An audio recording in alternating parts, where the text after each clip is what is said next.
Picture this: a beautiful sunset, birds singing, and a tent shaped like a giant deflated potato chip. The scene was almost perfect, except for the fact that our tent looked like it had seen better days. Yep, that was me and my wife, Portia, on our first camping trip. We were excited but completely clueless about what we were getting ourselves into. We wrestled with the tent poles like they were trying out for the Olympic wrestling team. It was a battle of wills, and the tent poles were winning. We finally got the tent up after an hour of giggling and sweating. It was a small victory, but we felt like champions. It wasn't pretty, but it stood. For 5 minutes, we were so proud until we realized it was leaning precariously to one side. A gentle breeze came along, and the whole thing collapsed on top of us. We were left in a heap of fabric and laughter. We learned that day that tents come with instructions for a reason.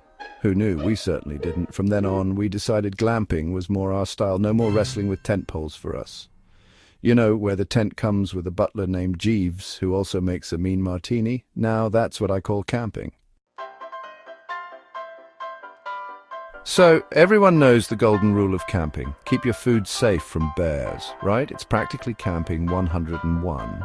Well, one time, my buddy thought it would be brilliant to hang his backpack of snacks from a tree using a bungee cord. He was convinced it was a foolproof plan. He swore that thing was bear-proof. Spoiler alert, it wasn't. The next morning, we found his backpack shredded to pieces. We woke up to the sound of rustling and heavy breathing outside the tent. It was like a scene straight out of a horror movie. Turns out bears love bungee jumping, especially when there are gummy bears involved. They had a midnight feast. The look on my friend's face was priceless. He was in total shock, pure panic mixed with the realization that he wasn't as smart as he thought he was. He couldn't believe his plan had failed so miserably. The best part, he had to hike 10 miles to the nearest store for more snacks. And he wasn't happy about it. With an empty stomach and a bruised ego, it was a camping trip we would never forget. Have you ever gone on a hike and realized you have absolutely no sense of direction whatsoever? Yeah, that's me every single time. One time, Portia and I went on a short hike that turned into an epic 4-hour adventure. In the wrong direction, we followed a trail of what we thought were breadcrumbs, turned out to be crumbs from someone's granola bar. We ended up hopelessly lost miles away from our campsite. Luckily, we ran into a park ranger who kindly pointed us in the right direction. He even gave us some real breadcrumbs to follow, just in case. From then on, we decided to stick to marked trails. Or, just stay in the car and avoid the hassle. Everyone loves a good campfire, right? The warmth, the crackling fire, the camaraderie of friends gathered around.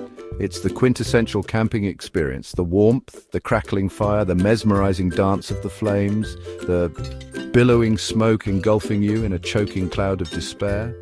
Yeah, that last one tends to happen to me a lot. No matter where I sit, the smoke seems to follow me. It's like I'm a magnet for it. I'm convinced I have some sort of smoke magnet superpower. It's almost comical how the smoke always finds me. One time, I spent an hour trying to start a fire. I used every trick in the book, kindling dry wood. I used every trick in the book, kindling dry wood, even a little bit of magic. Okay, maybe not that last one. Even a little bit of magic. Okay, maybe not that last one. Finally, when I managed to get a flame going, a gust of wind blew it out. But hey, at least I'm good at creating smoke signals. Maybe I should apply for a job with the Forest Service. I'm sure I'd be great at accidentally starting forest fires with my smoke signals.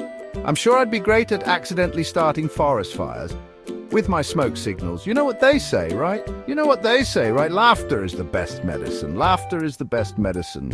And when it comes to camping, sometimes laughter is the only thing that gets you through. So the next time you're out in the wild and things go hilariously wrong,